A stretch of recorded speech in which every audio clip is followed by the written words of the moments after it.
네,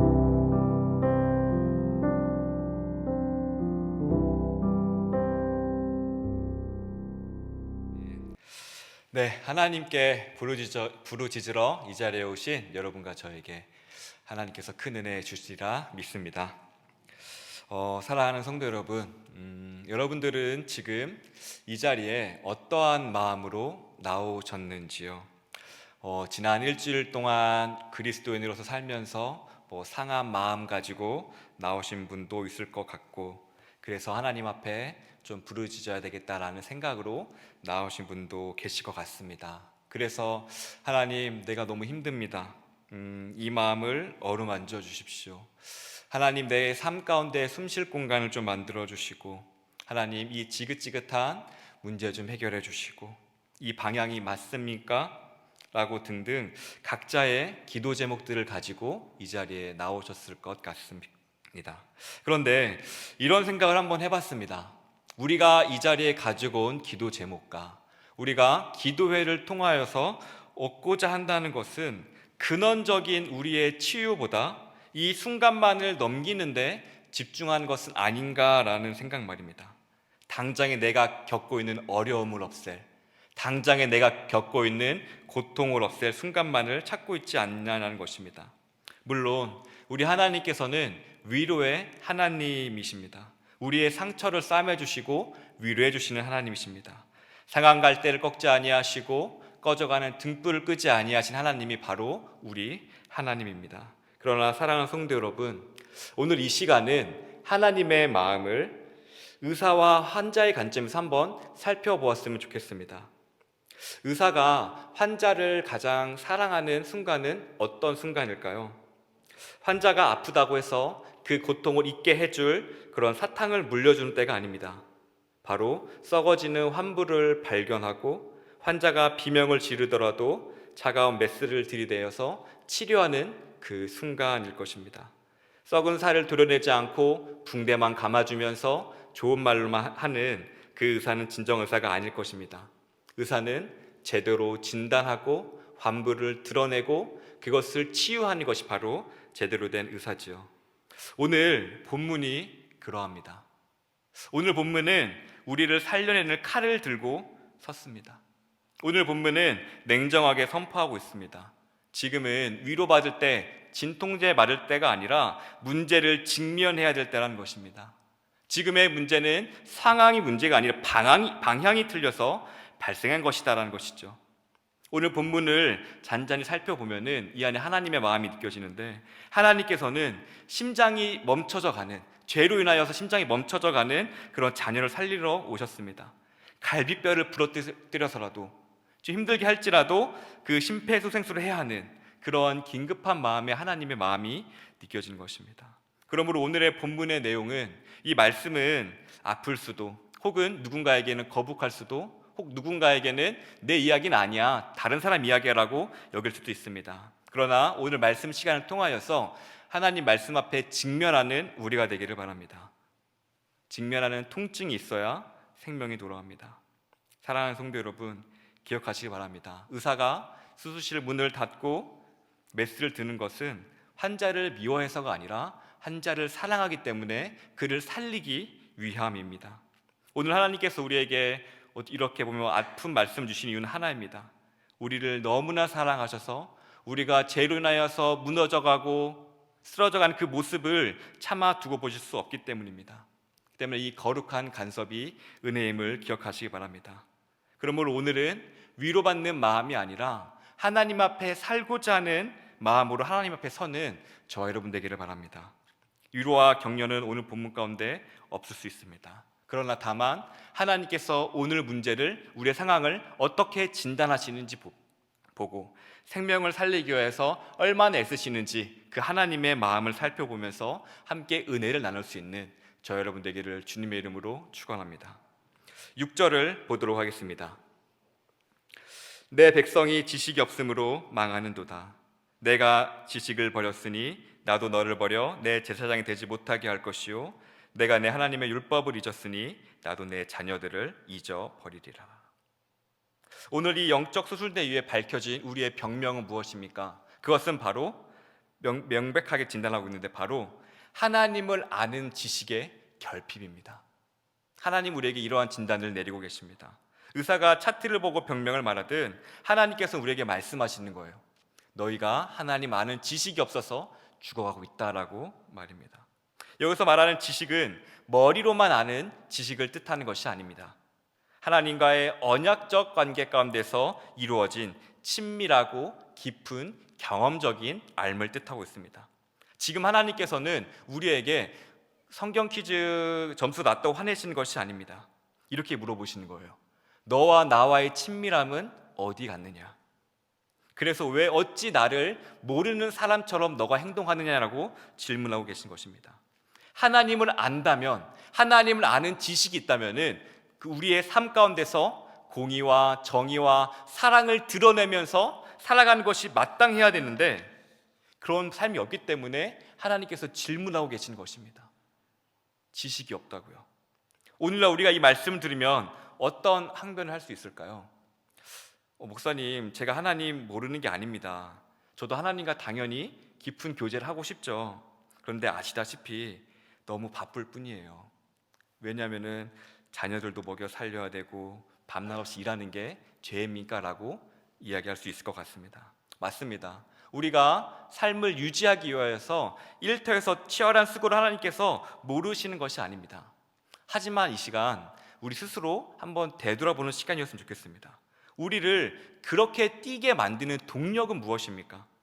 무엇으로 인하여서 그렇게 바쁘게 살고 있는지요? 냉정하게 말해서 그것은 두려움이 아닐까 합니다. 지금 멈추면 도태된다. 이 경쟁에서 밀리면 우리 가족이 끝이다 라고 하는 그 생존에 대한 두려움 때문에 우리가 더 바삐 뛰고 시간을 쪼개고 하는 것은 아닌지요? 이것이 바로 호세아와 동시대에 살았던 아모스 선지자가 지적한 문제입니다. 이스라엘 백성들은 하나님을 믿으면서도 내 생존을 보장해 줄 것 같은 그 시스템, 즉 바알에게 보험을 들고 있었던 겁니다. 이럴 때 바알은 단순히 우상이 아니라 인간의 생존 공포를 먹고 사는 세상의 착취구조 같은 거예요. 그러니까 두려움을 통하여서 너 이거 안 하면 가족 뒤처질 거야, 이거 안 해주면 자녀들이 안 될 거야, 이거 안 하면 노후가 안 되라는 두려움을 통하여서 하나님을 보지 못하게 만드는 거예요. 그러면 왜 두려울까요? 왜 이러한 두려움들이 우리 가운데 심겨지는 걸까요? 그것은 바로 우리가 하나님을 제대로 알지 못하기 때문입니다. 하나님께서 우리의 삶 가운데 깊이 우리의 생사화복을 주관하시는 하나님 아버지, 우리를 먹이시고 입히시는 하나님에 대한 지식과 경험과 알미 없으니까 내가 내 인생을 책임져야지, 내가 안 하면 뒤처질 거야 라고 하는 강박에 우리가 시달리는 것입니다. 이러한 관점에서 보면은 생존에 대한 두려움은 곧 불신앙에 대한 증거로도 우리가 살펴볼 수 있습니다. 그래서 아모스 5장 23절은 이렇게 말씀하고 있습니다. 내 노랫소리를 내 앞에서 그칠지어다. 내 비파 소리를 내가 듣지 아니하리라. 왜 하나님께서 우리의 예배를 듣지 아니하신다고, 왜 우리의 찬양을 소음 공회에 같다고 말씀하실까요? 왜냐하면 우리가 월요일부터 토요일까지는 생존의 두려움에 쫓겨가지고 바알의 방식인 세상에 살아가는 경쟁과 착취의 구조대로 살다가 주일에만 와서 하나님을 찬양하기 때문이에요. 일주일간 우리는 다른 주인을 섬기다가 그 예배 자리에서만 하나님을 찬양하기 때문이에요. 이것은 하나님을 향한 기만이자 소음일 뿐입니다. 사랑하는 성도 여러분, 우리는 어쩌면 이 생존이라는 우상에 사로잡혀 있을 수 있는 것 같습니다. 그러나 기억하시기 바랍니다. 나침반이 고장난 배의 속도는 축복이 아니라 재앙입니다. 엔진을 빨리 돌리면 돌릴수록 목적지에서 더 멀리 멀어져 조난을 당할 뿐이기 때문입니다. 그렇다면 우리에게 나침반은 무엇입니까? 내가 먹고 사는 문제를 하나님보다 앞세우는 순간에 우리는 스스로 하나님의 백성임을 포기하는 것이고, 우리가 스스로 조난당하는 것이고, 우리가 스스로 고아로 되는 길을 선택하는 것입니다. 하나님 우리에게 질문하고 계셔요. 너 나를 정말 알고 있느냐? 나 친밀하고 있느냐? 그럼 왜 그렇게 행동하느냐고 말입니다. 이어서 7절은 그렇게 생존을 쫓는 신앙, 곧 자본주의 신앙에 대해서 핵심을 이야기하고 있습니다. 실제로 보면은 그들은 번성할수록 내게 범죄하니. 앞서 본 문제가 생존을 위한 두려움의 문제였다면은 7절에 나오는 문제는 번영에 취해서 교만의 문제로 드러나고 있습니다. 의학적으로 표현하면 영적 비만이라고 표현하면 좋을 것 같습니다. 우리는 흔히 이런 생각 있죠. 믿음이 좋으면 부자가 된다. 사업이 잘 되는 게 축복이다. 이러한 우리는 신앙 공식을 좋아합니다. 하지만 성경은 냉혹하게 우리에게 진단하고 있습니다. 너희는 번영할수록 범죄한다. 영양분이 과잉 공급되자 오히려 암세포가 커져버린 꼴이 돼버린 겁니다. 신명기 32장 15절은 이것을 명확하게 진단하고 있습니다. 그런데 여스룬이 기름짐에 발로 찼도다. 내가 살찌고 비대하고 윤택함에 자기를 지으신 하나님을 버리고 자기를 구원하신 반석을 업신 여겼도다. 무서운 말씀입니다. 번영하고 잘 되면은 하나님을 배반한다라는 거예요. 사람들은 배가 고프고 힘들 때는 하나님을 찾습니다. 그러나 배가 부르고 등이 따뜻해지면은 하나님을 찬양하는 게 아니라 하나님을 발로 찬다고 얘기하고 있습니다. 물론 아브라함과 다윗처럼 부유하면서도 거룩할 수 있습니다. 그러나 그것은 엄청난 영적 근육이 필요한 일입니다. 수많은 시간의 연단들 속에서 내 자아가 죽어지는 경험을 수십 번, 수백 번 해야 닿을 수 있는 가능한 그런 것이죠. 그러면 준비되지 않은 이 상태에서 우리가 물질을 받는다, 얻게 된다면 어떻게 됩니까? 죄 짓는 스케일만 커질 뿐입니다. 가난할 때는 겸손한 것처럼 보였지만 성공하니 나를 위해 쌓아두고요. 하나님의 나라의 확장보다 내 영향력을 확장하는데 그것을 집중합니다. 하나님과 전혀 관련 없는 목적으로 나아가는 것이죠. 그렇다면 그것은 성공은 축복이 아니라 저주가 되는 것입니다. 사랑하는 성도 여러분, 이렇게 물질은 확대경과 같습니다. 내 안에 탐욕이 더 커질 수도 있고 거룩을 흘려보낼 수도 있습니다. 그러므로 오늘 이 시간 사업이 막혔든 승진에서 떨어졌든 뭐가 안 되는 것 같은 상황이 있을 때 오히려 감사해야 될 수도 있습니다. 이것은 어쩌면 하나님께서 우리가 비대해져서 하나님을 발로 차버리는 그러한 괴물이 되지 않도록 하나님께서 실패라는 인생의 도구를 써서 우리를 멈추시는 것일 수도 있는 것이기 때문입니다. 그럴 때 이것은 심판이 아니라 우리를 사랑이죠. 사랑하는 성도 여러분, 사랑의 반대말은 방관입니다. 하나님께서 우리를 사랑하지 않으셨다면, 우리를 방관하셨다면 우리는 그대로 돌이킬 수 없는 대가를 치르고 있을 것입니다. 그러나 하나님께서 우리를 너무나 사랑하셔서 우리를 브레이크 것이고 우리의 영혼을 깨우시는 것입니다. 사랑하는 성도 여러분, 우리가 기억해야 될 것이 있습니다. 하나님께서는 우리 보고 영향력을 세상 가운데 발휘하라고 말씀하지 않으셨습니다. 그저 하나님 앞에 겸손하게, 그저 하나님 말씀 앞에 순종하며 살기를 원하십니다. 이 은혜가 저와 여러분과 있기를 주님의 이름으로 축원합니다. 10절을 보도록 하겠습니다. 그들이 먹어도 배부르지 아니하며. 보십시오. 우리가 앞서 본 것처럼 내가 생존을 위해서 발버둥 치고 성공을 향해서 손에 쥔 결과가 무엇입니까? 행복일까요? 아니죠. 오늘 본문 10절은 그것에 대한 결과를 말합니다. 그들이 먹어도 배부르지 아니하며. 이것은 단순히 심리적 허탈감을 이야기하는 것이 아닙니다.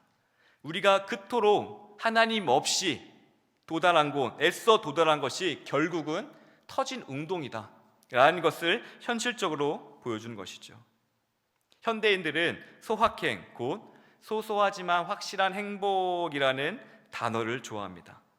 그냥 거창한 야망 없이 그냥 맛집 다니고 사진 찍고 여행 다니고 SNS 올리고 퇴근 후에 넷플릭스 보면서 콜라 한 캔 마시는 삶, 이런 것들을 소박한 삶이라고 부르면서 하나님도 이해하실 거라고 타협하죠. 하나님, 저 큰 거 바라지 않습니다. 그냥 이것만 누리게 해주세요 라고 말이죠. 그러나 냉정하게 한번 생각해 보시기 바랍니다. 우리가 그 화려한 맛집 투어와 여행이 끝났을 때, 그리고 스마트폰 화면 배경이 꺼진 뒤 홀로 남았을 때에 여러분의 영혼은 어떠합니까? 정말로 충만해집니까? 채워졌습니까? 아니면 그 정적을 견딜 수 없어서 또 다른 자극, 또 다른 영상을 찾기 위해 핸드폰을 다시 켜지는 않습니까? 예레미야 2장 13절은 이 현상을 정확한 용어로 말씀하고 있습니다. 내 백성이 두 가지 악을 행하였나니 곧 그들이 생수의 근원이 되는 나를 버린 것과 스스로 웅덩이를 판 것인데 그것은 물을 가두지 못할 터진 웅덩이니라. 여기서 터진 웅덩이라고 하는 것은 그냥 조금 새는 독이 아닙니다. 구조적으로 물을 담을 수 없는 그런 상태를 얘기합니다. 이것을 우리에게 적용해 보면은 유한한 쾌락, 돈, 인정으로 무한한 하나님의 형상을 담은 그 영혼을 충족시킬 수 없다라는 것을 말씀해 주고 있는 거예요. 우리가 느끼는 공허감, 우울감, 망성적 불안, 그것은 우리가 잘못된 것을 집어넣고 있다는 하나의 신호로도 생각해 볼 수도 있습니다. 소위 우리가 위로라고 부르는 쇼핑이나 아니면 간단하게 술 한잔하는 거, 미디어 중독, 사실 이거는 위로가 아니라 마취라고도 이 관점을 볼 수 있죠. 왜냐하면 영혼이 하나님 없이 구조적으로 죽어가는데 그 고통을 잠시 잊게 해주는 거예요. 그런 걸 통하여서. 근데 이러한 진통제 같은 그러한 쇼핑이나 그 순간만 잊게 해주는 거죠. 근데 그러한 것들은 통증만 못 느끼게 할 뿐 근본적인 해결은 되지 않아요. 오히려 통증을 모르게 해서 내 문제를 악화시킬 뿐이죠. 영원히 죽어가는 통증을 못 느끼게 될 뿐 치료하지 못합니다. 우리가 바닷물을 마시면 갈증이 해소될까요? 아니죠. 탈수를 가속화하게 돼서 결국 죽음에 이르게 됩니다. 세상의 위로라는 게 그런 거예요. 하나님이 아니라 다른 것도 채우려고 한다는 것 자체가 터진 웅덩이에 물을 넣는 것이고, 또한 그 넣는 물조차도 생수가 아니라 죄로 물든 마실 수 없는 물을 붓고 있는 거예요. 그러므로 터진 웅덩이는 수리해서 쓰는 게 아닙니다. 그것을 깨뜨려서 폐기해야 됩니다. 그리고 우리는 그 통증을 잊기 위하여서 그 공허감, 그 순간의 만족감을 얻기 위해서 했던 것들을 끊어내야 됩니다. 통증의 그 순간에 그 공허함에 직면해야 됩니다. 그리고 그 공허함을 느끼는 그 순간을 통하여서 하나님께 나아가야지, 참된 생수신 하나님께 나아가야지, 내가 더 이상 터진 곳에 다른 웅덩이를 붓는 것이 아니라 진짜 우리 하나님께 나아가서 참된 생수와 참된 떡이 되신 주님께 나아가고 말씀에 순종함으로 내가 그것을 먹어야지 라는 자리로 나아가야 되는 것입니다. 오직 창조주만이 우리의 그러한 허기와 목마름을 채울 수 있음을 믿으시길 바랍니다. 우리의 진정한 해갈과 목마름은 오직 주님께만 있습니다. 그래서 오늘 이 시간을 그냥 감정적인 다짐으로 끝나지 않기를 바랍니다. 그냥 오늘부터 잘하겠습니다 라는 이러한 말은 힘이 없습니다. 왜냐하면 우리가 이 자리에 기도하고 눈물 흘리고 문 밖에 나서면 다시 세상의 중력은 우리 예전대로 살게끔 우리를 끌어당기기 때문입니다. 그러므로 중요한 것은 내 순간의 감정의 변화가 아니라 우리의 삶의 패턴을 우리가 바꾸는 겁니다.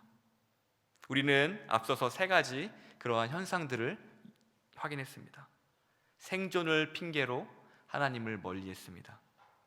번영을 축복으로 착각하여 영적 비만 상태가 되었으며, 세상의 위로라는 마취제를 맞으며 내가 영원히 죽어가는 것을 방치했습니다. 그럼 우리가 이 사이클을 끊어내기 위해서는 어떻게 해야 될까요? 세 가지로 요약해 볼 수 있습니다. 첫 번째로 멈춤의 시간을 확보하는 것입니다.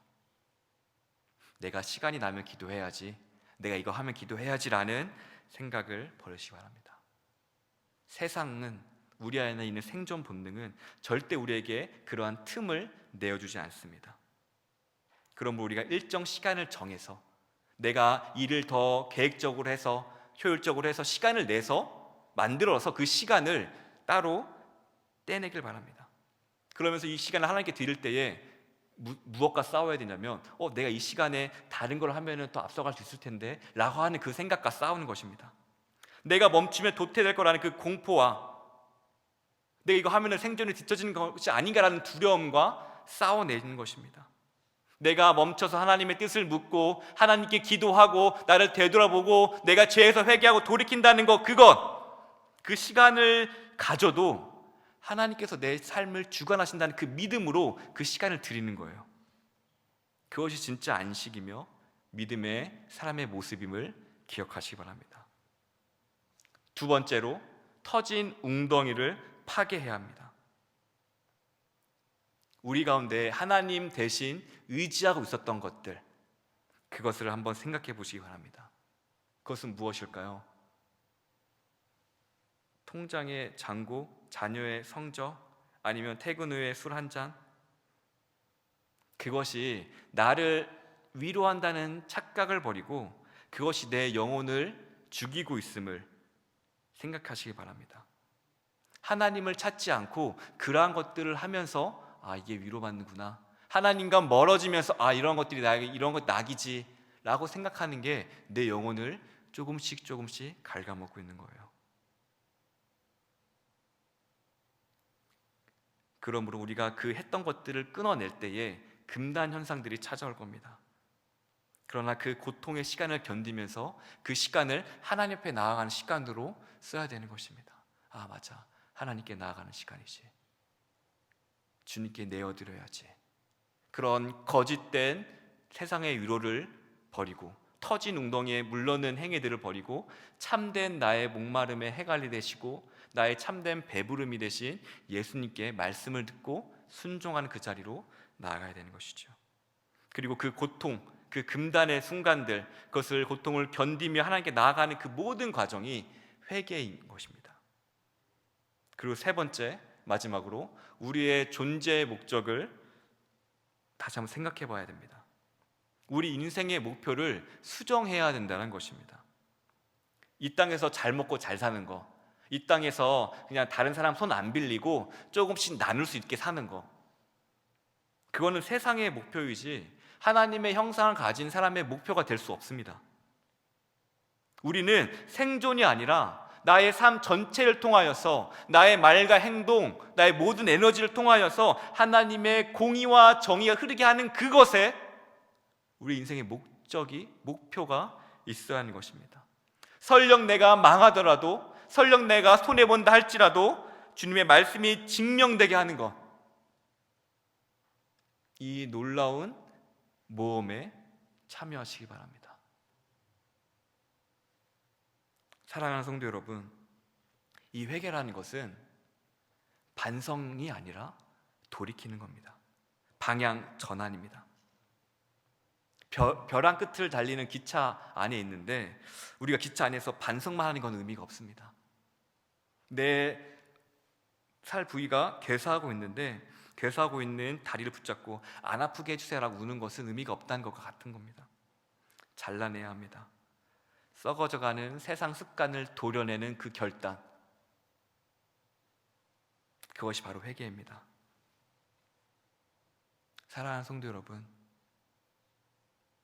우리가 알게 모르게 생존을 위해서 했던 그러한 비굴한 질주를 멈추고 생명의 주권자이신 하나님께로 다시 방향을 틀기를 바랍니다. 썩은 살을 도려내는 것, 거기 안에 얽혀진 인간관계, 거기 안에 얽혀진 물질 같은 거 도려내는데 아픔이 있겠죠. 그러나 그것을 도려내야 우리가 삽니다. 사랑하는 성도 여러분, 하나님께서는 우리를 죽어가는 편안한 삶으로 부르신 게 아니에요. 우리의 삶이 기쁘든 슬프든 웃던 울던 그 모든 순간을 통하여서 하나님 앞에 살라고 우리를 부르신 줄로 믿으시길 바랍니다. 그러나 이 길은 매우 좁고 힘든 길입니다. 내 힘으로 할 수 있을까? 내가 내 인생을 이렇게 살아왔는데 갑자기 바꿀 수 있을까? 의구심과 두려움과 또한 했었는데 안 됐던 실패감들이 떠올 수도 있습니다. 맞습니다. 이 길은 우리의 힘으로는 불가능합니다. 그래서 우리는 예수님이 필요합니다. 그래서 우리가 예수님이 필요해요. 주님, 나 살고 싶습니다. 주님, 나 살고 싶습니다. 방향을 돌리고 싶습니다. 이 작은 신음소리로 하나님 앞에 나아갈 때에 그 신음소리조차 놓치지 아니하시는 성령께서 들으시고 우리 가운데 함께 하실 거예요. 우리를 도우실 겁니다.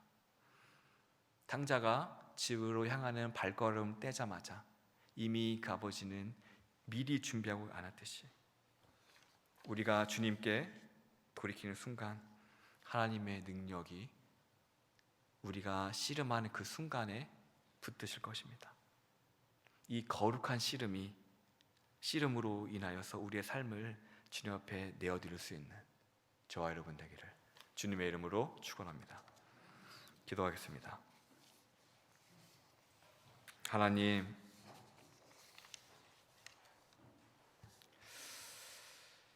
우리는 예수님이 필요합니다.